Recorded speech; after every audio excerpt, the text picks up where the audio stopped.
Bolt fam, there are days in the offseason where it feels quiet. And then you hear the snap. Today, a few pieces are moving on the same chessboard, and one of them could change how this offense breathes in 2026. This isn't just about a big name or cap space. This is identity, protection for Justin Herbert, and the kind of pass rush that decides January. I want you to lock in on one idea.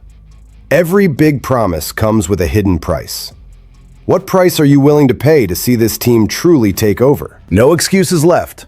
If the interior of the offensive line keeps leaking, Herbert is going to keep playing with a timer in his head.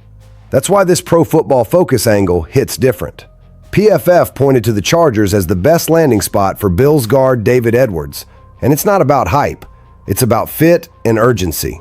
In 2025, he had the best season of his career in Buffalo, became one of the most reliable pass-protecting guards in the league, and posted a 75.0 PFF pass blocking grade, 14th out of 81 qualifying guards. He played over 1,000 snaps for the second straight year and has postseason mileage, including a Super Bowl ring with the Rams. Here's the thing. This changes the offense at the root. If Rashawn Slater and Joe Alt are healthy, you've already got a ceiling at tackle. The problem is the middle, where defenses aim to collapse the pocket and kill play action before it even starts. A guard at Edwards' level buys time, creates angles in the run game, and lets Mike McDaniel's system actually breathe. You see it on 3rd and long. You feel it in the red zone. You notice it on the plays where Herbert shouldn't have to save everything with his arm and pure improvisation. Now the conflict is simple and brutal. What's that stability worth? SpotTrack projects something around 3 years, $59.7 million total, about $19.9 million per year. That's premium money, and fans always split when the big investment is in the trenches because it doesn't come with highlights. So let me put it on you. Are you paying that AAV for Edwards? Yes or no? Path 1. The Chargers write the check.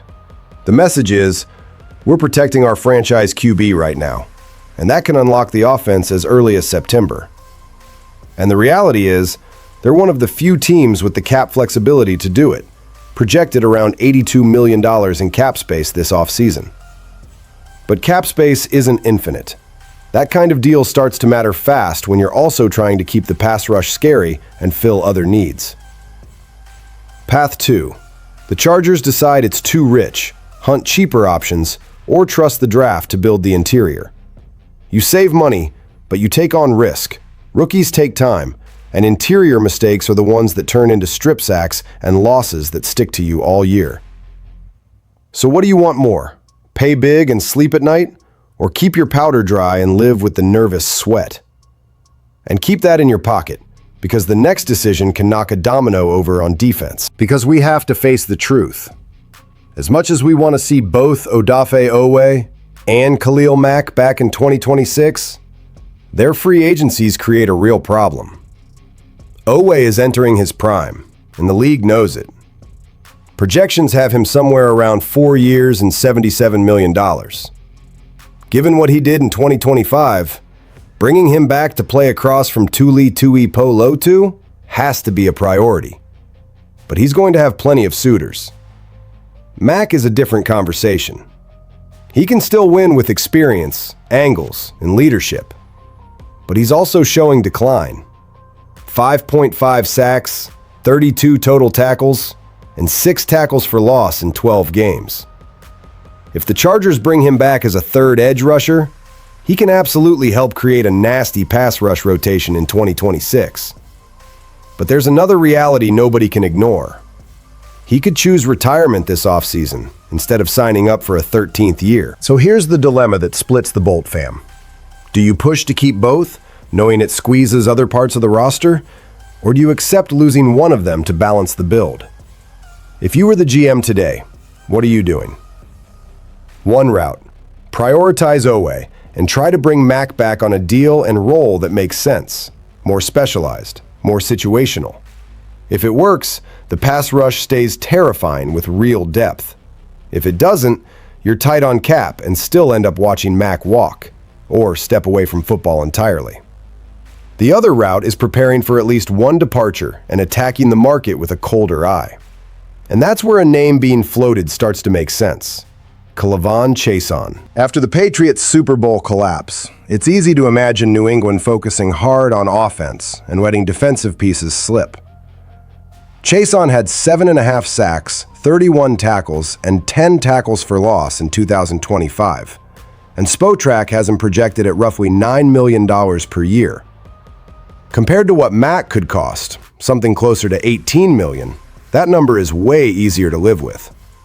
It's not the same headline, but it might be the cleaner solution when the money starts getting tight. And when money gets tight, efficient turns into necessary. Now everyone thinks this kind of February talk is just off-season smoke, hype that disappears the first Sunday in September. But what's interesting is the noise around the Chargers isn't only coming from us. It's leaking outward. And when that happens, it's worth paying attention. Jim Harbaugh already shifted the axis of this team. But the move that really made national eyes widen was Harbaugh hiring Mike McDaniel to run Justin Herbert's offense. All of a sudden, the potential talk has an actual blueprint, and the impact goes deeper than one coaching hire.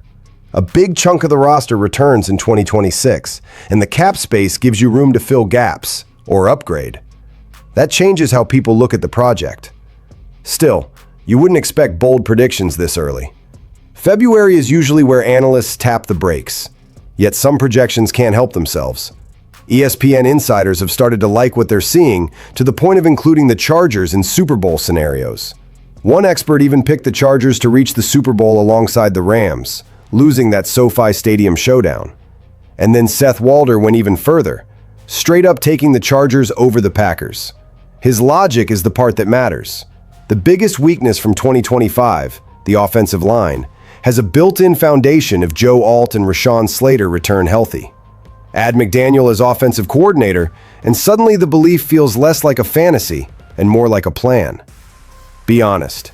Does that hype excite you or worry you more? Because the moment the outside world starts talking Super Bowl, the pressure inside the building changes. This can't be, we made the playoffs, mission accomplished. If the Chargers decide to move like a team that's ready, they attack the trenches, keep the pass rush loaded, and make 2026 a full-on Lombardi chase. The risk is obvious. Contracts you hand out now come with interest later. The other approach is staying disciplined, building steadily, letting the hype come before the proof, and trusting that consistency beats anxiety. That can frustrate fans who want the all-in swing immediately, but it also keeps you from burning out fast. Here's the reality. You don't get these kinds of projections by accident. Making the playoffs in back-to-back years during a transitional stretch, with big roster churn and a new head coach, isn't nothing. Smart cap management, sharp personnel decisions from Joe Ortiz, and a franchise quarterback in his prime, those are real ingredients. But if this is going to become more than a nice story, the next choices have to land. And the next one isn't glamorous. It's survival in the middle of the line. Because if this goes wrong, everything else turns into pretty talk with no foundation. There's an elephant in the room in Los Angeles, and it weighs more than any optimistic prediction. If the Chargers don't fix the interior offensive line, they have no real shot at Super Bowl contention in 2026. Zion Johnson could come back at left guard depending on how the finances break, but the Chargers have to find replacements for Mekhi Becton and Bradley Bozeman. Both are serious cut candidates under McDaniel, and together they'd only represent about $3.5 million in dead cap if released. Financially, that's easy. Emotionally and strategically, it's not always that clean. Bozeman came in cheap, did his job, and moving on wouldn't be tragic. Cutting Becton after just 1 year, though? That feels like admitting a miss. And 2025 gave people plenty of reasons to be frustrated. He struggled badly to find his footing, complained publicly about how the team handled his injuries and his understanding of the scheme, and PFF graded him as one of the worst overall protectors among qualifying guards. For a lot of fans, that ends the conversation. But let me say this. The NFL isn't always linear. He's not that far removed from his bounce-back 2024 season after the Eagles moved him inside and he became a meaningful piece of a championship-caliber front. That's why his 2-year, $20 million deal with the Chargers had real buzz behind it. It just hasn't worked out. So here's the real debate. Do you cut bait and move on? Or do you try to squeeze value out of the situation before slamming the door? If you were the GM, what would you do? There's at least a path where you explore the trade market. If Becton has any value left, the Chargers have to find out. A team trying to turn things around fast, like the Browns, or a team losing a guard in free agency might at least pick up the phone. And there's a practical detail here. The Chargers don't currently have a 5th or 7th round pick in the upcoming draft. If you can pull back a day 3 pick for Becton, that's a real win given the circumstances. Now, would it be frustrating to see him land somewhere else and suddenly look functional again? Of course. But sometimes a player and a team just don't mesh. A fresh start can be the best outcome for both sides. Holding on out of pride costs you. Moving on with a plan can be the kind of cold decision that separates organized teams from teams stuck in the past. And that brings it all together. The offensive line, the pass rush, the national hype, the tough calls, none of it is separate. It's the same moment, showing up in different places. The Chargers aren't a distant promise anymore. They're a real project. But real projects demand unpopular choices. And that hidden price I talked about at the start? It shows up when you pay premium money for a guard, let a beloved vet go, or admit a mistake fast so you can fix it faster. So I'm putting it back on you. Which one of these decisions actually defines 2026? Drop your take. Argue with me. Debate it like you mean it. And if this gave you clarity, make sure you hit that like button, subscribe, and bolt up.